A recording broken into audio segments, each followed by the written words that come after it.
It's time once again to slip into your camo, grab your bow, and join us out in the field for another episode of the Up North Journal, presented by PSE Archery.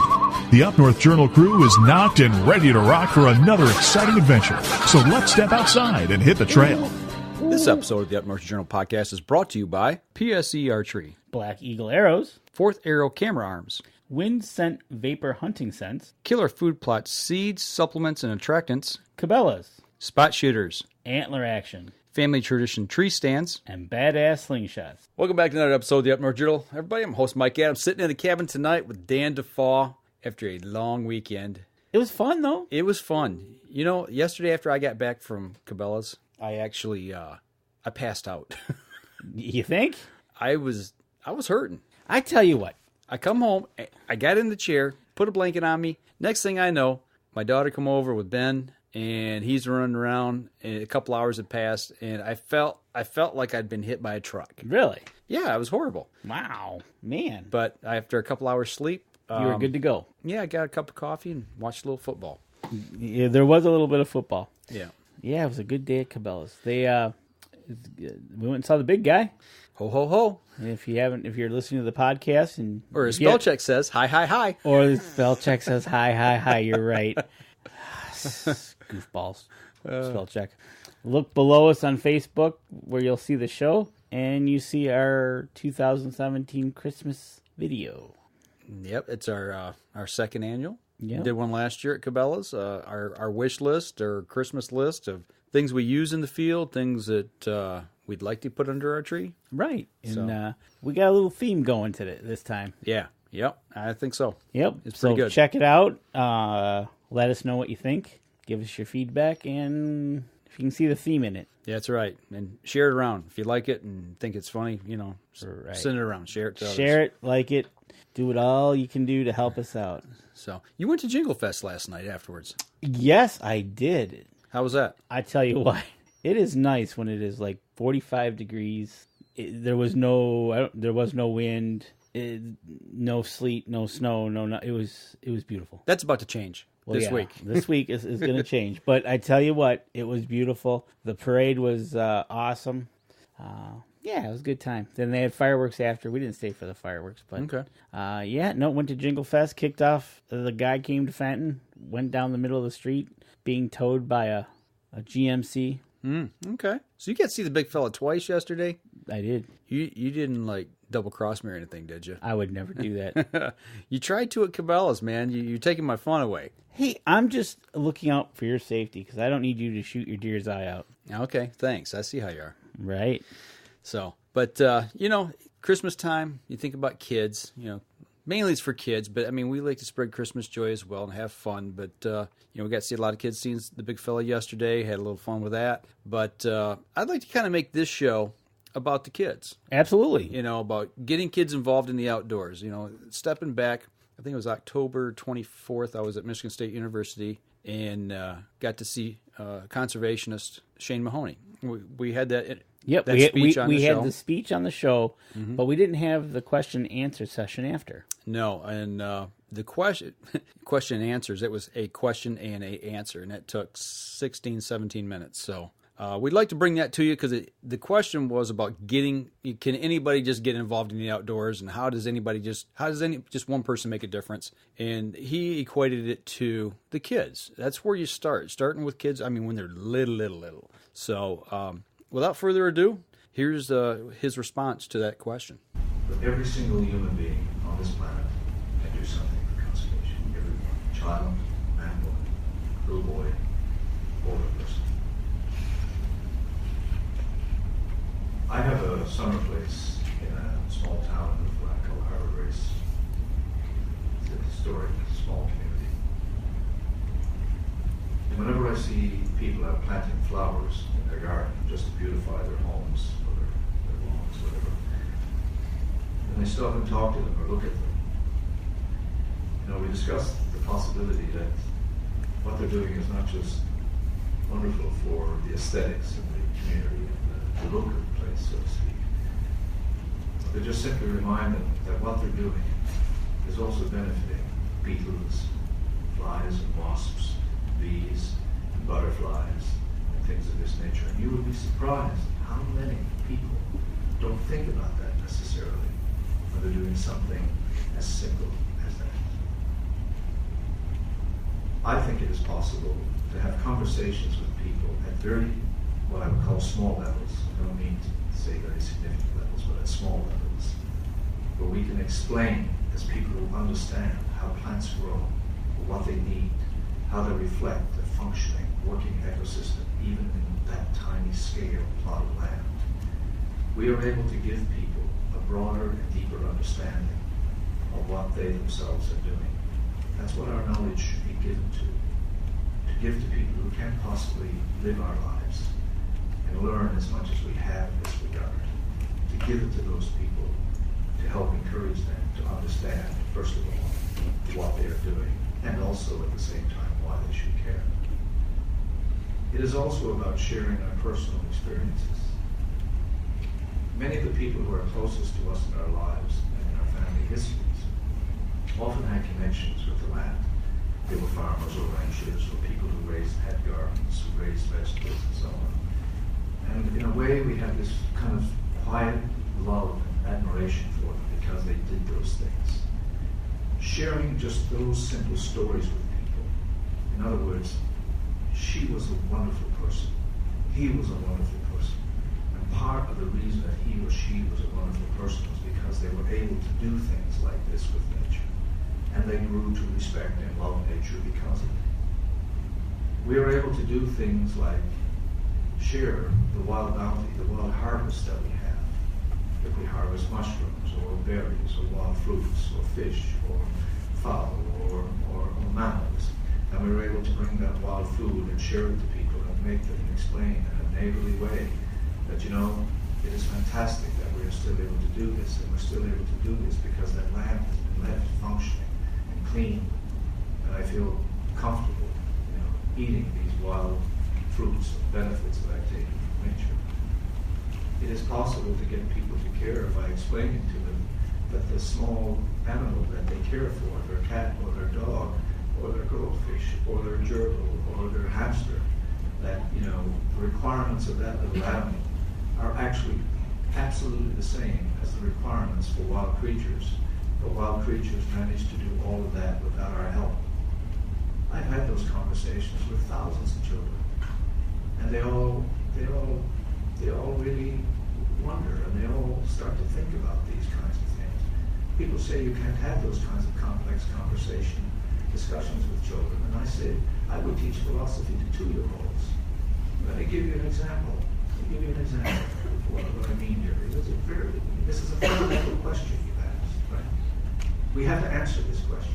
We have to figure out a way for every person in this room to be able to answer that question and do something. So, in the stream, along stream beds, in particularly temperate systems, when the leaves fall and the vegetation begins to decompose, there is, of course, in the fall, where there's much matted vegetation, the water stagnates and dries up, there is this strong aroma that arises from that vegetation. And so you take a group of little children, and I'm talking little people, little humans, tiny little humans. You know, you take those little humans and you bring them into that, and of course they all hold a nose. Okay, that's all terrible. So then you explain to them what's happening. Well, you know, vegetation grows thickly here because there's a small stream, there's always water, and you know, that gets a lot of insect life, and a lot of other life grows up there. When it all dies, it all falls down, it all starts to rot and decompose, and it's really smelly, you know, it's a really bad thing. And they say, well, you know, what could we do? Well, what we could do is we could drain that little pool there, and we could get rid of it altogether, and then there wouldn't be as much vegetation going around. It wouldn't fall into the stagnant water, and the smell would either go away or it wouldn't be nearly as bad. And they say, well, what are you waiting for? I mean, this is obviously a solution to our problem, as only children can express. You know, so you should get right on that and solve it. So then I say, there's a catch. You see, in that pond, in that little puddle there are frogs. And what they do in the wintertime, when the water gets really low and it freezes, they dig themselves into the mud at the bottom of that little pool. And there they live out the long, dark winter. And then, in the springtime, they hatch out, and those are the tadpoles that we catch, till eventually they grow legs, they lose their tail, they grow forelimbs, and all of a sudden we have frogs. So we can get rid of the smell, you see. But the cost of getting rid of the smell is to get rid of these little frogs. Now, this is a fundamental philosophical dilemma. The question of the greater good. Delivered to 4 and 5-year-olds who, believe me, will make their views known. Will every one of them say not to drain the pool? Perhaps not. But the majority will say, I like the frogs. They'll hold their noses and they'll move on the path. Having that conversation with a little human at that age, in my experience, because I was once a little human, as you all, in my experience, never goes away. It never goes away because somehow that discussion with the natural world, with a bigger human, and with their friends, really begins to teach them about the fact that they should care. Teaching them to care for the animals that they care for in a better way or a more meaningful way. Explaining to them the intelligence and the amazing capacities that the animals they care for have. Explaining to them that the dog Roscoe can actually smell them coming home a mile before they get there. And then they'll say, that's not right. He can't do that. Roscoe can't do that. Oh, yes, Roscoe can do that. Then you read things, you explain things to them. That's just in the case of children. In the case of elderly people who are growing gardens, you talk to them. How many elderly people are in the United States and Canada? By elderly, obviously, in my case, now I'm talking to hundreds and 110-year-olds. How many people in our two countries are sitting at home with wonderful lives lived and still much more life to give, who would be delighted and who do care, who don't want to see nature destroyed. They're not out joining clubs. They're not part of Sierra Club or Boone Crockett or the Elk Foundation. No, they're just sitting home. But they are concerned about the quality of life. They do like clean spaces. They do like rivers. They do like seascapes. And they have great capacity to be mobilized as an army because their considerations of life are vastly different. At 80 years of age, an individual has a different viewpoint of what the future must be. And the future for them has now, in a sense, already become the past. And they want that past to be as good for their children and their grandchildren as it can possibly be. Many people who have given their lives to professional organizations, university systems, or otherwise, at the end of their careers have come to the realization that what they might better have done, or what they should certainly have done more of, was to spend time in pubs, cafes, truck stops. One man told me I should have spent all my career in truck stops, just talking to the truckers when they came in about wildlife, things they're interested in, things they've seen, why they should care. And he said I probably would have had more impact on conservation than I had in my career. Perhaps a little bit of extreme view, but I'll tell you right now, where does every movement really start from? Town halls, local communities, individuals. As Margaret Mead said, never underestimate the capacity of a small group of human beings to create great change. Never underestimate that. I hope I don't sound too naive about all this. but I remain incredibly hopeful. And I remain incredibly hopeful because having seen our earliest expressions of how we feel about animals in the cave paintings of Europe and the earliest sculptures that we created, I now know more than I ever did that I'm quite likely fairly normal. This incredible love I have for them is not unique to me at all. It was with us from our earliest days of human existence. And I will offer you the litmus test for this. Gather a group of children of different nationalities and languages and have them be so small in their human development that they cannot possibly be biased by someone. Take them into a room and give them all of the finest toys imaginable in this world. I don't know how familiar you are with toys, but I'm getting more familiar because I have two grandsons, so I know Lightning McQueen and all these guys. I see some other people know them too. I didn't actually know them until a few years ago. Bring all the greatest toys ever created in the world and you give them to them.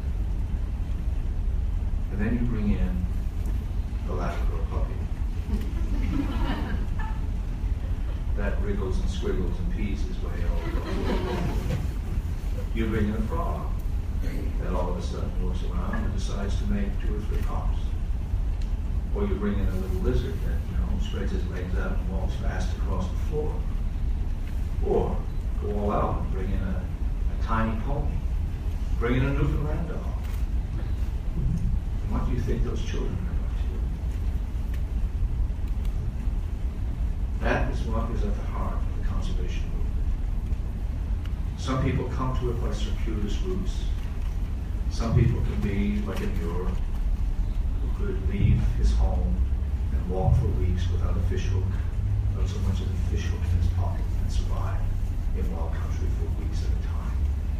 Some will be people who come to it because they pursue wild animals in a hunting odyssey. Some people will come to it as photographers, some people will come to it as hikers, some people will come to it as bikers, some people will come to it as hang gliders. But look at the myriad types of people who can be brought into this movement. If we just break down this idea that I am right and you're wrong, break down the idea that one particular model for conservation is going to work within a country or within a globe. Understand that all human beings, tribal Africans, to the nuts that live on the island of Newfoundland where I come from, to everyone living in small town America, essentially is built exactly the same way. There is no difference. My motto, one world, one natural world, one humanity, one chance. And I'll bet you if we went around this room, we don't have time, if we went around this room, every single person in this room would be able to answer your question as well or better than I did. But at the bottom of every one of their answers is going to be that I have to do something. The target audience, the other person, is not the proactive one here. I have to do something. Like Roosevelt, Grinnell, and Muir, they took it to people, and they created something that American generations in between have no idea of how much was given to their lives and to your lives by the efforts that those individuals made. The difference between an America that might have been had the trends that were ongoing not been turned away, the commercial slaughter had not ended, versus the America that you have lived in, and your children live in, and your grandchildren will eventually live in. They are different universes. And we have to find a way, and there are many ways, but we have to find a way to talk to little humans, and we have to talk to older humans, and we have to talk to pink humans, yellow humans, blue humans, black humans, short, tall, all humans about this. And it's, my best bet is you can convince them that it's part of their national duty, part of their citizenship. I think we can have another revolution in conservation, which I am convinced we absolutely need. But 25 years from now, you are going to see great losses in abundance of wildlife and opportunity in the United States of America. So, I guess tadpoles and puppies. There you go. That's the way to do it. You know, it's that mindset of get to them when they're really young. Mm-hmm. And it's almost like just fulfilling their minds with what you need them to know. Yep. You know, don't let other people educate your kids. Educate them yourself. You know. Yeah. Don't count on somebody else doing something for you. Mm-hmm. It's not almost like take responsibility. Yep. Yeah. As a parent, as a grandparent, as an aunt or uncle, whatever. As a neighbor, you know, you've got that opportunity when there's people. It doesn't have to be kids. I mean, it can be other adults. You know, and they ask a question. You know, lead them down that road of you know why you planted a flower garden. Well, it's to draw the bees in. You know, or insects. It's all good. It's all nature. It all works together. Exactly, and take that moment in time to make it an educational moment. Yep. Don't make it a moment where they don't want to ever do it again. Absolutely. That's the most important thing. And when you're teaching them, whether it be boys, girls, and you take that time to make the connection, I think it goes a long ways down the road when you can do that. Absolutely. Making memories. Makes memories for a lifetime. Absolutely. They remember. So. Absolutely. But I tell you what, we're going to step outside. We'll take our first break. We come back. We're going to continue this theme. We've got an author on with us. We talked about the books last week. Yep. These two books. But we've got Shasta Sitton waiting on Skype for us. And we're going to have her join us, and we'll continue the show from there. All right, let's do it. All right, we're going to step outside, take our first break. We'll be right back after this. PSE Archery has always dominated the speed category. Now, the most revolutionary cam system ever to hit the market has perfected the shooting experience. Introducing PSE's Evolve Cam System, featuring extremely high let-off capabilities and the smoothest draw cycle in history. No other cam system has ever delivered this level of total comfort and total control. Experience PSE. Experience performance. Killer Food Plots have been helping property owners for over 20 years create premier whitetail habitat. Whether replenishing your soil with their all-natural Organics Fusion pellets or planting a premier KFP food plot seed blend to help your deer rebuild their bodies through spring and summer while supplying the much-needed high energy during and after the rut, you can trust that Killer Food Plots family and their products will help your deer achieve their full potential.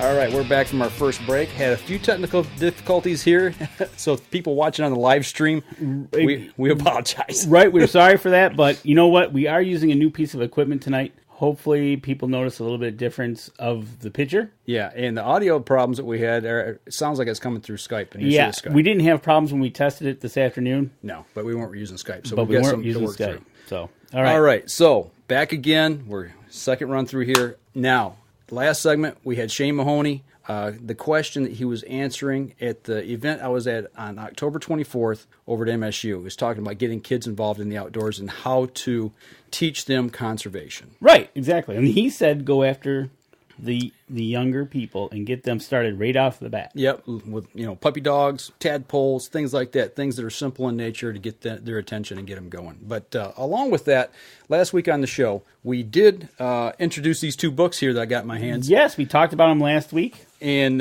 we actually got the author, Shasta Sitton, on the show with us. Hey, Shasta, how you doing? I'm good, guys. How are you? Doing good. Sorry for all of the technical difficulties we had here.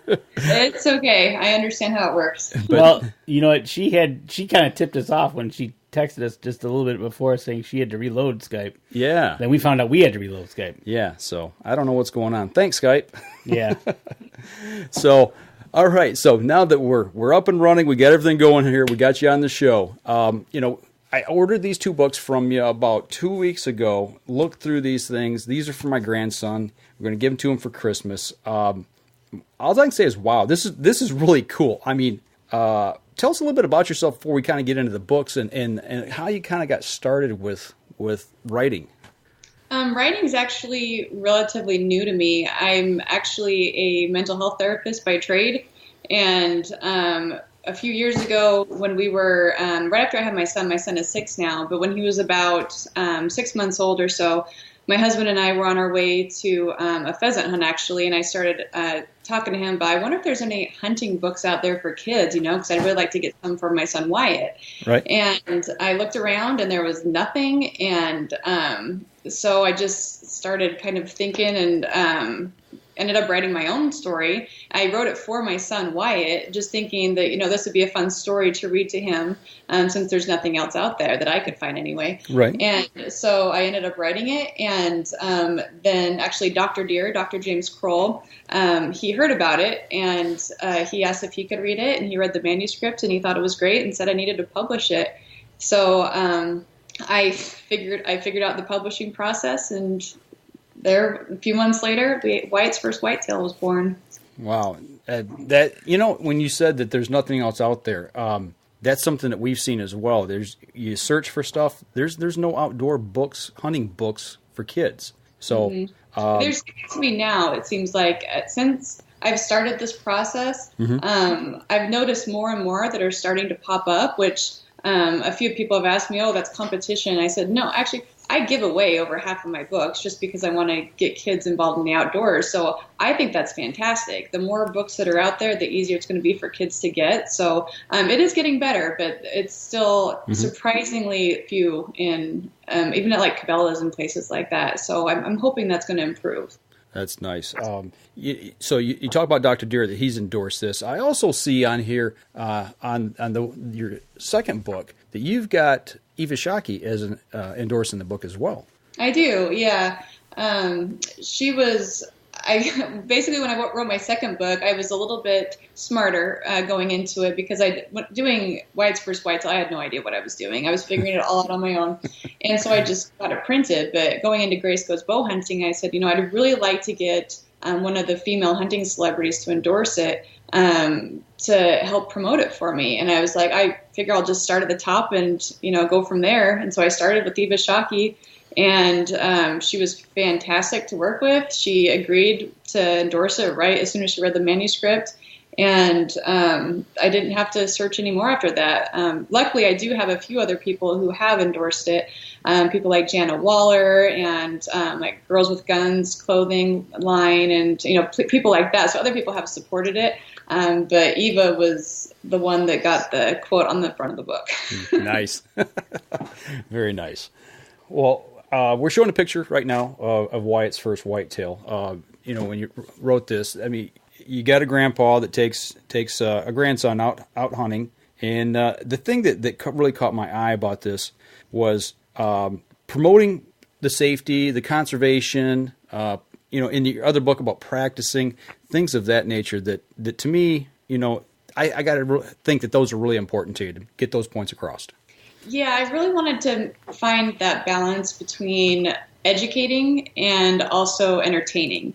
And it's a very difficult line to walk. But so, yeah, I really wanted to talk about not just, I didn't want to, the media already portrays hunters as, evil. All we want to do is go out and murder poor innocent animals, things like that. And so I didn't want a book where the kid just goes out, shoots 10-point, and that's the end of the story. Right. I talked about how you have to go and you have to get your hunter's permit first, and then you have to learn your gun safety. You have to wear your orange, out in the field. And then also being an ethical hunter, not taking a shot that you shouldn't take, making sure that I wanted to go into, making sure the animal's old enough and things like that, but I actually edited that part out. Okay.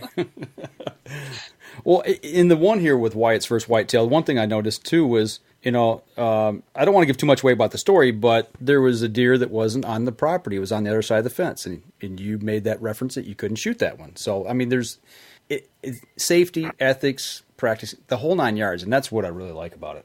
Yeah, I'm really glad that it turned out how it did. And the same with, like you said, with Grace Goes bow hunting. I think with bow hunting, it is just as important to have good ethics when you're shooting bow, because it's so easy to just wound an animal when you're shooting with a bow. And so that was one of the main points I want to get across there is, don't take the shot unless you can get the animal down. If you're only good up to 30 yards, don't shoot past 30 yards. Right. And in that book, Grace, the main character, is actually hunting with her mom. And so it's two women going hunting, which I think is really great. And it's actually the only book I know about there that's about a girl hunter. So, yeah, I'm pretty proud of that one, too.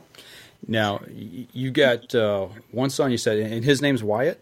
My son, Wyatt, yes. Okay. Who did you base the other book off of? Somebody in the family by chance, or is it just a name you picked out?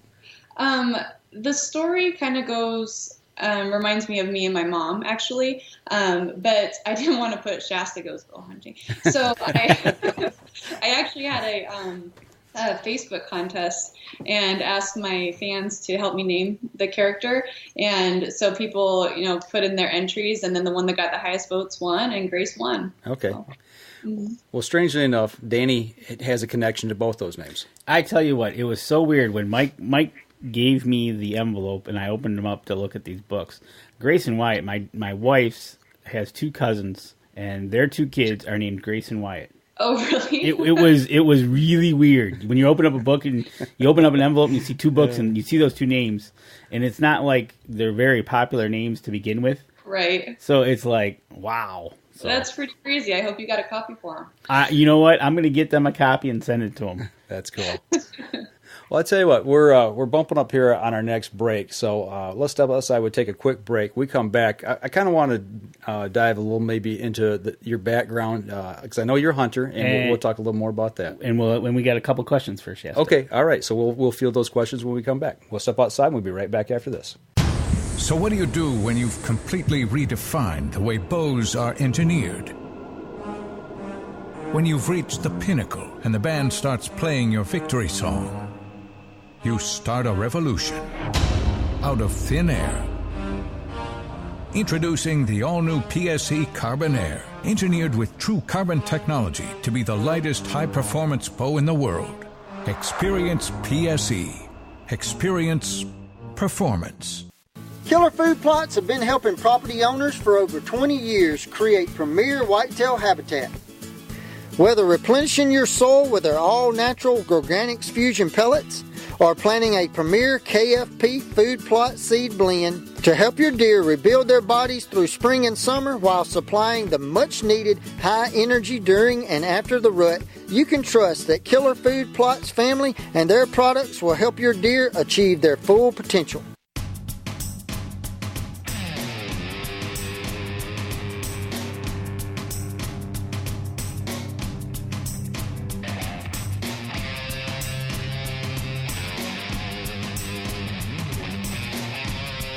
Welcome back, third segment of the show.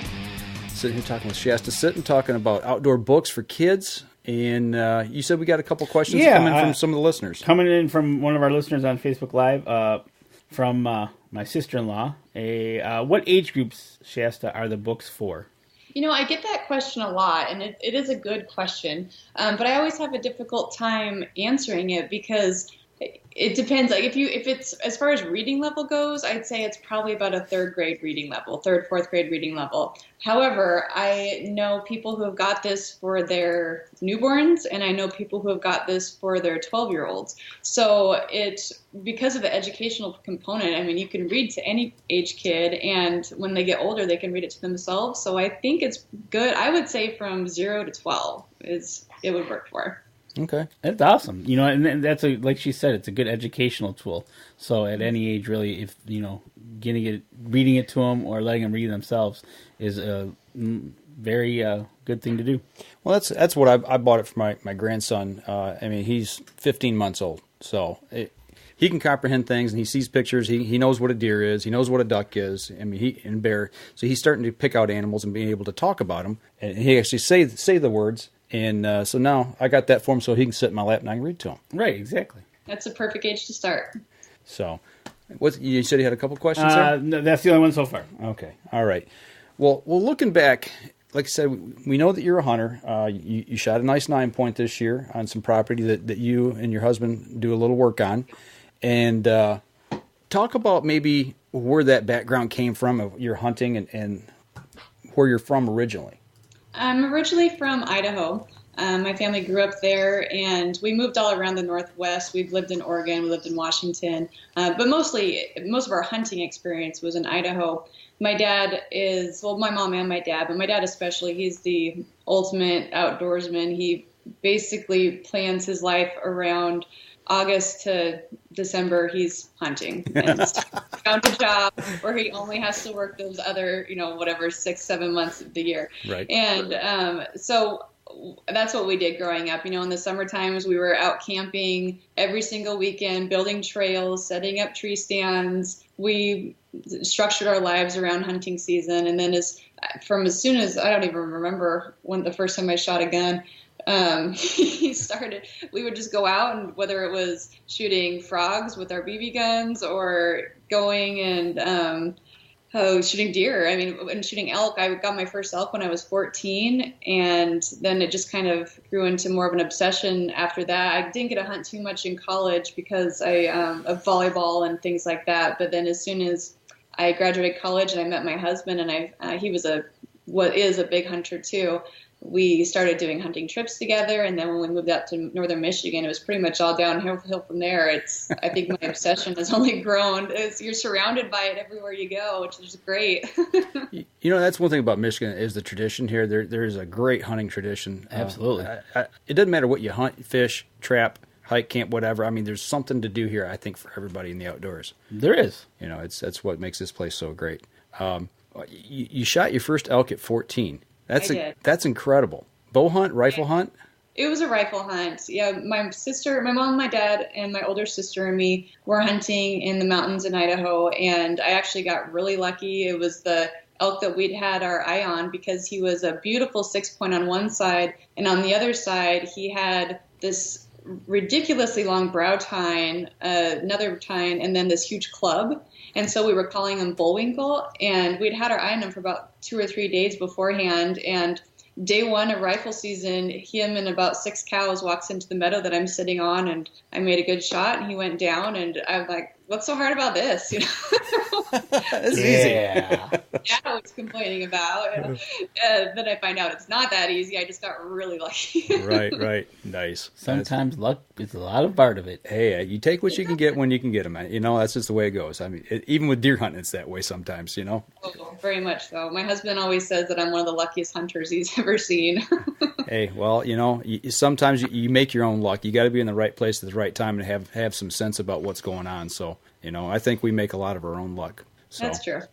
But so growing up out in Idaho, you got married, you came to Michigan. I've never been to Idaho. I've seen pictures. I've heard people talk about it. But, compare and contrast. Looking out there versus here, what's the biggest difference? Besides the mountains, I guess. Oh, I was going to say mountains. Yeah. You can't say that.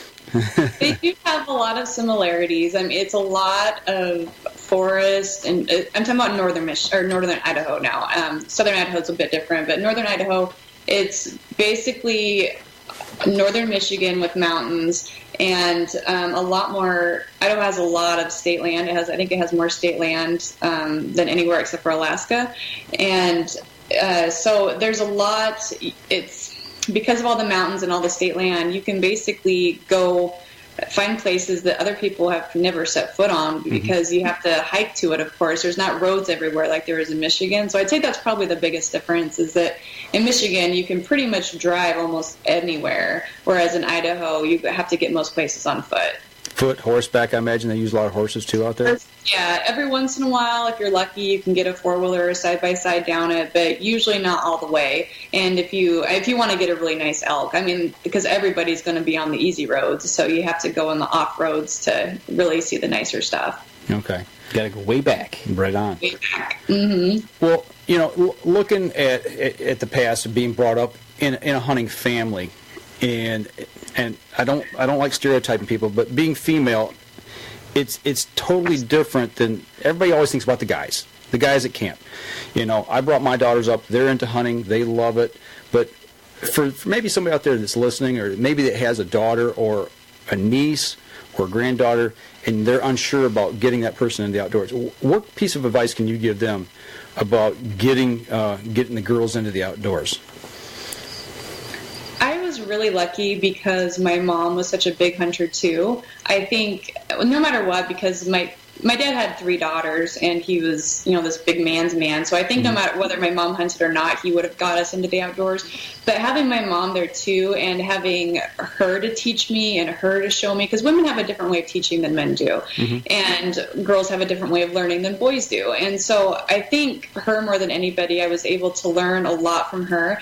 So I think speaking to the girls out there, or young women who, or even grown women who want to get into hunting and just aren't sure how, I would say try and find somebody who can teach you. Try and find a woman in the outdoors who you know that hunts and you respect and you think probably has good ethics and teaching style, and ask them if you can go with them. And because I think more than anything, just going and seeing what hunting is about, it's so much different than what I think is portrayed by other people, even portrayed by some guys. Deer camp for men would probably be very different from a deer camp for women. So. Oh no, absolutely. Yeah. So I think just going and figuring out if it's something that you could enjoy, something that you could get into. And there's tons and tons of women's groups popping up all over the country. It's the fastest growing demographic, I'm sure you've heard by now. And so if you don't know anybody personally that hunts, get in contact with one of those organizations. I mean, something like Shoot Like a Girl is a great organization that travels around the country and teaches women how to shoot and to become more comfortable with firearms and bows. And there's great hunting clothing lines popping up, whether it's Prois or Girls with Guns. Even Sitka has a line now. So I think you can even find stuff online is what I'm trying to say. Absolutely. Gotcha. And that's a great point. What you say is online. It just opens up the whole entire world to the availability of it. It really does. Yeah. I don't really have that many friends local who hunt, but I've met a ton of women online, hundreds of women online that I'm Facebook friends with, that I've gone on hunts with them. I guided a woman on a bear hunt this year, actually, and so you do develop kind of a sisterhood, and women in the outdoors do tend to be very supportive of each other, which is really great. That's awesome. And were you successful in getting a bear? We were, yep, on night 1. Wow, very nice. Not bad at all. Can you guide for us? Yeah, I was going to say, hold on. You can get a bear tag. There's no bear tags in Michigan anymore. Oh well, Danny and I actually we started talking about for this coming fall. We've both got. You've got more points than I do. I got 13 points. Yeah, and I've got about 9 or 10, I think. So I'll have 10 or 11. 13. Yeah. So we're thinking about taking and trying to put in, because I know. They're in Red Oak. That's the toughest tag to draw, and I think it's taken 8, 9, 10 points somewhere right around there now to draw. Right. So we're going to try to. We're thinking about it this year, seriously. At least 9 and 10. I know a couple people who have 10 that did not draw this year. So yeah, it's very difficult to get a tag up here, which is ridiculous because we have bears everywhere. Yeah, I don't get that. That we can do another podcast on that. Yeah, we can. And, that's definitely a whole. Rant about that. Right. Exactly. That it's kind of funny that you talk to some people and they'll tell you there's a bear around every tree we got, and other people, no, we don't. Yeah, it's well, up there in Clubland. I mean, Shasta, we're preaching to the choir right now about this, but that's like I said, it's a topic for another day. Right, exactly. And speaking of that, I got a question here from Tim C.S. Are these books approved for public schools? that's a good question. Okay. Oh, I do know that a few schools have bought them. I know that a few libraries have bought them, and they have them for the kids to read. I've been asked by our local school to come in and read to one of the classes. So I don't know if there's like a specific approval that you have to go through for the public school system, but I do know that depending on the school, they're very okay with it. Okay, good. Good to hear, especially here in Michigan. Yeah, Michigan doesn't care. Northern Michigan, anyway, doesn't really care about hunting books. Right. Well, I hate to even bring this up or even go there, but has there been any negativity? Oh, gosh, yeah. I mean, nothing specific, but I mean, we see the antis that try to hammer people, and I just wondered if you have had any conversations or any things, said or sent to you via social media or email that's been negative on these.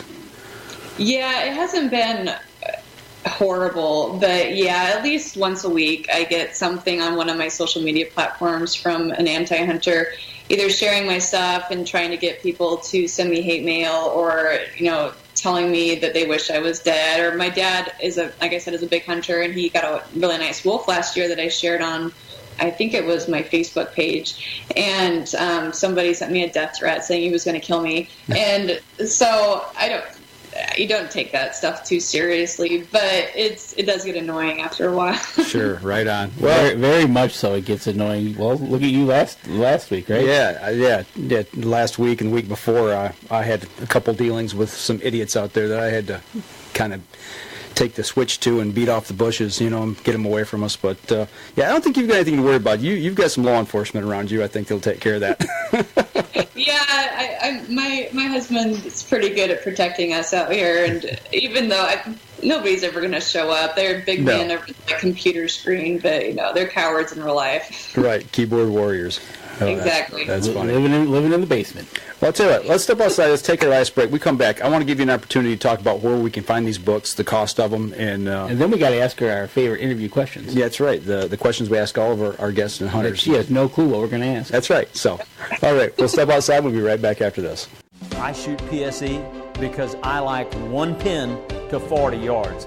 I shoot PSE for the perfect combination of feel and performance. I shoot PSE because you can shoot lighter poundage and increase arrow speed. I shoot PSE for the fastest bows on the planet. I shoot PSE because my livelihood depends on my bow.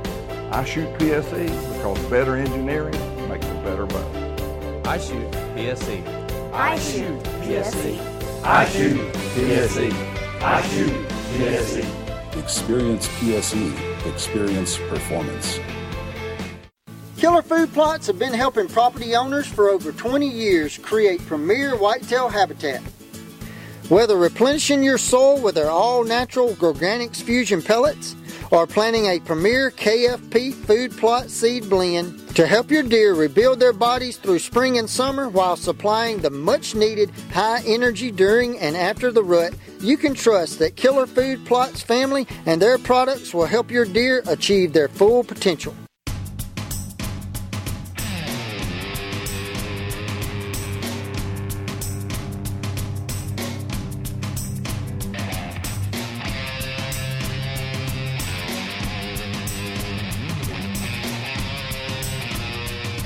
Welcome back. Last segment of the show, and we're still sitting here talking about outdoor books, outdoor things, women in the outdoors, all good stuff with Shasta Sitton. Now, I got both these books at the same time, Shasta. If somebody was wanting to order one or two, how would they go about doing that? There's a couple different ways. You can get both my books on my website, which is whitetailpress.com. You can either buy them individually. I think they're $11.95 each, or you can buy them as a set. If you buy the set, it is both of them for $20. Okay. Or you can get them on Amazon if you feel more comfortable ordering on Amazon, or also on Dr. Deer's website. Oh, Dr. Deer, he sells them too. Okay. What a guy. I did not know that. Very nice. And if you buy it off of Amazon, make sure to leave her a review to help her out. That would be fantastic. Exactly. Just like we do with Jerry Lambert. Absolutely. Now, are the books selling real well? I mean, how long have these been out? I've seen these last year, I believe, when the first time I came across them. Wyatt's First Whitetail has been out since, I believe, 2014. Grace Goes Bow Hunting was 2016. Okay. And then my next book will be coming out next year. 2018. 2018. I'm seeing a pattern here. I do, Yep. yeah. I see a pattern. Is there anything you'd like to tell us about that book? Have you got a title yet, or maybe what you're writing about, or do you want to hold that close to the vest? No, I can. It's going to be a fishing book, or it is a fishing book. Okay. It's actually the illustrators right now, and it's going to have both Wyatt and Grace in it. And it's going to be about two kids, basically getting kids away from electronics and teaching them about fishing and enjoying nature. Right on. Mm-hmm. That's nice. I like that. That's awesome. Hey, can I ask you a question about the process of writing a book? Sure. Okay, so you wrote the script for the book, and then you sent it to the illustrator, and then they draw for you? Yeah, normally, well, what really happened was I wrote the manuscript. I sat on it for a long time, and then I started trying to figure out how to publish it. And so I did the traditional route, which is where you send it to publishing companies, and then if they accept it, they find you an illustrator. But I did that, and I got rejection letter after rejection letter, all saying that I was evil for trying to teach kids how to hunt. Oh, nice. That they do not endorse hunting, they are not okay with hunting, don't ever send them a manuscript again. And so that's why I started my own publishing company, because my publishing company is just fine with hunting. I was just about to say, if that doesn't point you in a direction of something to open, your own publishing company, right? No kidding, especially for children's books. Okay, so then you came up with that decision, and then you found somebody to draw for you then? Yes, and then I had to find an illustrator, which was almost as difficult as finding a publishing company, because I had a few people that they were great until they found out what the manuscript was about, and because these were people that, from all over Michigan, and some were not okay with hunting, and they decided they didn't want to illustrate my book. Nice. Oh, and by finding a great artist. His name is Marvin Tadpoles. He lives downstate as well, and he's fantastic. That's awesome. Also, we can find your books in the QDMA website in their shop, according to Luke Sitton. Yes, I forgot about that. Sorry. Thank you, husband. You can also get them on QDMA. They are endorsed by the QDMA, and they are available online as well. Oh, that's good. That's awesome. So, is it time for questions? I think we've covered everything of how to get the books, how she's come about them, and I think it's a little bit of our time now. Okay. To ask her a few questions. Go ahead. Let's chime on first. We got to ask all these questions. We get to ask now questions of you. One of the very first question is, obviously you're an outdoor person. What's your favorite big game recipe? Probably venison tacos. That's different. I've not heard that before. Venison tacos. Nobody's ever said that. We have a lot of venison out here, believe it or not. And yeah, and venison tacos is probably what I make the most of. Okay. It's a simple meal until you do the dishes. There you go. It is a lot of dishes, but it is very simple, and I like it. Okay. Well, speaking of food, when you go to the deer blind or to the tree stand or the elk woods, and you pack in your backpack, what is your go-to snack that you have to have when you get out in the woods? Oh, this is so boring. My husband's gonna laugh because I'm a very clean eater, so it'd probably be an apple, a bottle of water, and maybe some almonds. Okay. No, that's an apple. The squirrels will love the almonds. That's right. Well, my daughter probably wouldn't go hunting with you, because I did take an apple one time, and when I took a bite into it, she turned and looked right at me. She's like, "Seriously, Dad? Really?" Are you that loud in the blind? Yeah. Oh, she started giving me evil eye, and I had to put it away. She wouldn't let me eat it. They are allowed. Bananas work a lot better, but they get all mushed up in your backpack. I've learned that from experience. Especially when they get cold. Yes. Yeah, bananas are okay, but you got to get at them right away. Right. Okay, so we now know your favorite dish. We know your favorite snack. So you're on your way traveling somewhere, either to the woods or you're traveling down the highway. What would be like your favorite type of music that you're going to listen to? Favorite? Yeah. One. I listen to everything. I don't know if you guys have Sirius XM. Yep. Mm-hmm. My new favorite station is Pop Rocks. It's all the rock songs from like the 90s to today. No. No. I totally understand. I know where you're coming from. Nope. It's from my glory days. It's good music. Exactly. Those are your glory days, just like mine is the 80s. Yeah. Well, more the early 2000s. Yeah. Well, man, that leaves me in the late 70s, early 80s. Jeez, I feel old. All right. Looking back, I mean, you told us a little bit about your background, but when you look back on all the hunting or fishing or camping or whatever it is you've done in the outdoors, what's the one thing that really sticks in your mind as far as a hunting trip or game that you've taken, and why? Why does that memory so vivid? Oh, that one's easy. My husband and I went on a hunting trip last year to Croatia. Wow. And we went to this tiny little remote island in the Adriatic Sea and hunted fallow deer. And it was probably one of the best experiences of my life. Wow. And I assume that you were successful on that hunt? We both were, yeah. Okay. With the package, you got one trophy fallow deer and you got one cull fallow deer. And so he got the trophy because I love him, and I got the cull. Okay. And it worked out great, yeah. And I bet you the next hunt they go on, I know who's going to get the trophy. Right. Absolutely. That's a pretty good bet, yeah. See? What part of that hunt sticks in your mind? I mean, what's the one thing that you really remember about that and that draws that attention to you? Oh, it was the whole experience. We stayed in a 15th century hunting lodge, and we were all alone with just a couple other hunters on this remote island, and we would hunt in the morning, and then we would go down and swim in the sea during the middle of the day, and then we'd hunt again in the afternoon. It was really amazing. You felt like you were back, in the 17 or 1800s, because there was no electricity. It was just an amazing experience. That's cool. Oh, okay, so you're hunting and swimming. What was the temperature? Oh, it was in the 80s. Really? Okay. Mm-hmm. It just had me. Scent control, man. Wow. You sea salt, right? Right. I don't know if I could hunt in temperatures like that. Well, typically, I'm here. We are sitting here in November, December. We're in December now, and she's talking about hunting. So I'm thinking hunting, and then she's telling me about swimming, and I'm like, wait a second. No, well, it's a September hunt. Okay. Oh yeah, you're on the ocean, so there's always a nice breeze. But it was warm. It was definitely warmer than any time I've ever hunted. Okay. Wow. All right. That's awesome. Well, one last question, and we'll let you go for the evening. But looking back, I mean, I think I already know the answer is probably your mother. But who got you involved in hunting for the first time? And do you remember your first hunt? My first hunt. Well, it was both my mom and my dad, and.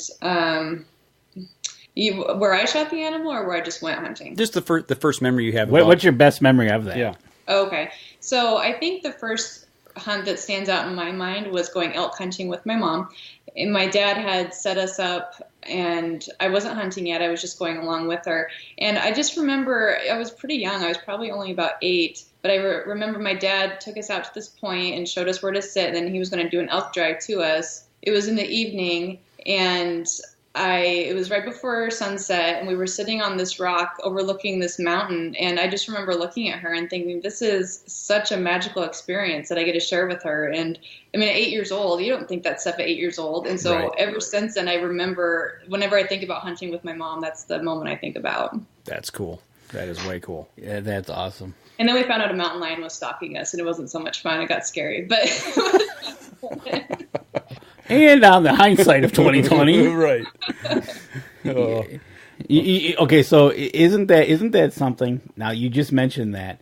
Isn't that one of the, as a hunter, one of the weirdest things, like either mountain lion or wolves or something, when you start to realize, wait a second, I'm the prey here. When the hunter becomes the hunted, right? And is like, time out here. Yeah. What am I doing? Yeah. Especially mountain lions. Those things, they're so stealthy, you don't even know they're there until you look behind you, you see some glowing eyes, or you go behind you, you see the footprints were like 12 feet behind you. You're like, how did I not see this thing? Right. It's scary. That's one thing I say to myself is a mountain lion you will never hear get you. Yeah. You'll be gotten before you know it. Mm-hmm. Wow. Yeah, I remember Donnie Vincent talking about that, the outdoor filmmaker. He's talking about, it's such a... He equated to a magical moment as well about the hunter becoming a hunted. It was such a spiritual type thing, but it's spooky but cool all at the same time. Right? So... Definitely spooky. Yeah, now, especially with all the wolves out there, you go out west, and it's very common to get surrounded by a pack of wolves. Well, this summer I was out there camping and there was wolves howling all around us. And I have my little son. I'm like, do not get more than 2 feet away from me. It gets scary. Right. Absolutely. I tell you what, when I'm in the UP and they start firing off like that, it gets you right up the back of the neck, and you're like, hold on a second here. Get your attention real quick. Oh, yeah. All right. Well, I'll tell you what, we've taken enough of your time this evening. I appreciate you sitting down and talking with us. Sorry we had such a rough start to the interview. Oh, that's okay. Thank you guys for having me on. Oh, not a problem. And once again, everybody go over to Amazon, check these books out. Great stocking stuffers, great gift for the kids. And like Shasta was saying, you don't have to be at a third grade reading level. It can be, your younger children, you can read to them, And, the one thing, before I do go, I want to say the one book, I think it's the book Grace. In the back, you put a place to put your photograph. Oh, both books have it. I think I just did that with the Grace one. Just in the Grace one, yeah. Where you can write your own story. Yeah. There's a spot to post a picture of your first hunt and write your own first story of your first deer hunt. That is awesome. Awesome. All right. Well, we appreciate you taking time, sitting down with us, guys, gals. Go over Amazon.com, whitetailpress.com. QDMA, it's in their bookstore as well. And Dr. Deer. Dr. Deer, absolutely. So. And I'm on social media all over the place. Facebook page? Facebook, Instagram, Twitter. What's your Facebook page? It's what is it? Shasta Sitton at Whitetail Press or whitetailpress.com. Isn't it? See, she goes there all the time, but it's like asking your phone number. What's your phone number? No, right. hold on. Yeah, it's Shasta Sitton of Whitetail Press. Okay, all right. Well, if anybody's if they can't find any of those things real handily, let us know. We'll make sure we get you to the right place so you can get these books in your hands and get them in time. Shipping time now, we can get them in time for Christmas still? Oh, definitely. I usually ship everything the same day. So, and especially if you're in Michigan, you can usually get it within 2 days. Right on. Okay. All right. Well, we thank you for sitting down with us, and hopefully we'll chat again sometime real soon. Sounds great. Thanks again. Thank you. Take care. You going to order yours today? Tomorrow. Okay. I think tomorrow I will be making a stop at Amazon. All right. I will definitely get them on. I will send them to my cousins. Wyatt and Grace. That is cool. It's bizarre. I tell you what. I saw that and I had to tell Deb that. I said, "Guess what? This is really weird." But I'll get them and I'll send it to them and definitely on Amazon. Try to give them a review if you order off Amazon because that helps their rating. That helps their rating and it helps them out. Absolutely. So, interesting night, interesting weekend. We got to see Santa this weekend. We did. We got to see Santa. We got, it was a good time. You know what I liked? And I pointed out to you, we watched those kids spying Santa. That was so cool. You know what? It was good to see the line of the people bringing their kids in to see Santa. The lady brought her dog in to see Santa, and it was just cool to see people getting in line, getting excited for the holidays. But the two little boys, they were like, they were peeking around a sign, just kind of like this, like and pointing, like, there you, right there, that's Santa. Yep, and the little girl that came in the door with the dad, and she wouldn't go no further, and they're peering around us because we were sitting down right there, right? And he's trying to tell her, and then okay, we're gonna go see Santa, and the world was good again. But yeah, that was awesome. This time of year, I just love it. It truly is a magical time of the year. Just being around friends and family, and sharing gifts, and just the good cheer that's out there. There's so much junk in the world anymore that you can get depressed real fast, looking at stuff and hearing stuff and reading things. But I tell you what, you put a smile on your face. Read these two books. Absolutely. Yep. Even as from 0 to 85 years old, you read these books, it puts a smile on your face. Yep. And it also kind of grounds you about our up and coming youth. It does, and that's the other thing. Getting back to Shane Mahoney and what he said. This is another way to get our kids involved. Start them young, start reading to them, and that's what I'm going to do with these. I'm going to read to Ben. AKA Bucksnort, my grandson, and we're going to start him right away and get him into the outdoors. Much like I did when I was a kid. I mean, I remember when I was 4 or 5 going into the woods with my dad and squirrel hunting, tagging along with them. Yep, I used to tag along. They'd go pheasant hunting, and I'd tag along, and we'd go to farms and do that stuff. Yep, and and then before you know it, I had a little bow and arrow, and then I had a BB gun and shot a window out. There you go. Got in trouble. Over the weekend, you shoot your deer's eye out. Yeah. Well, no, I didn't shoot no deer's eye out. Not yet. Not yet. No. He's making reference to our video. If you haven't seen our Christmas video, folks, go onto our Facebook page here below the live stream if you're watching, and check out our 2017 Cabela's Christmas wish list. Yeah, it was fun. It was a hoot. I love doing that, and there is a theme to it. There's a theme to it, and you watch it all the way to the end. Like I said, it's a little longer than last year, but we throw a couple good little things in there along the way, just to have a little fun. So, we did. So, anything else shaking? No, just kind of heading down that world of you're going to be heading up north this weekend. Yep. Doing some muzzle loading. Yep.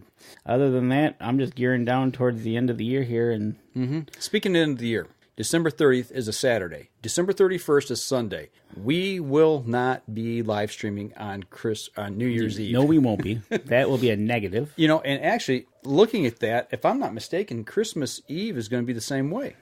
I mean, pull up the calendar. Look at the calendar here real quick. We might need to make a decision on that as well. We already made one. Right? Yeah. Christmas Eve is Sunday. I don't think we'll be live streaming Christmas Eve night. Oh, I don't think so either. So it looks like it will be on Saturday, and it'll probably be early because I do have people coming over that day for Christmas. Right. So we usually pull it off early, anyways. And the same thing on New Year's Eve. Yep. So we may or may not be live streaming. We will do a podcast, but we might not be live streaming. But we might be. You never can tell. Men of mystery. That's right. Well, and then we're working through some things here with new gear we got in the studio, working out a few bugs. So we'll get that stuff taken care of as well. Absolutely. And stay tuned. December 30th, is that when we're going to try to... We'll see how that shakes out. We'll know more later in the week. We'll let you know something here. We got some stuff coming down the pipe. Got something brewing. And we'll work through that. But other than that, that'll do it for us this week. If you got any questions, fire them off here real quick at us. And Deb says yes. Yes. I'm pretty sure. She agrees, huh? And Andy Eberhard says, what am I going to do while I'm at work?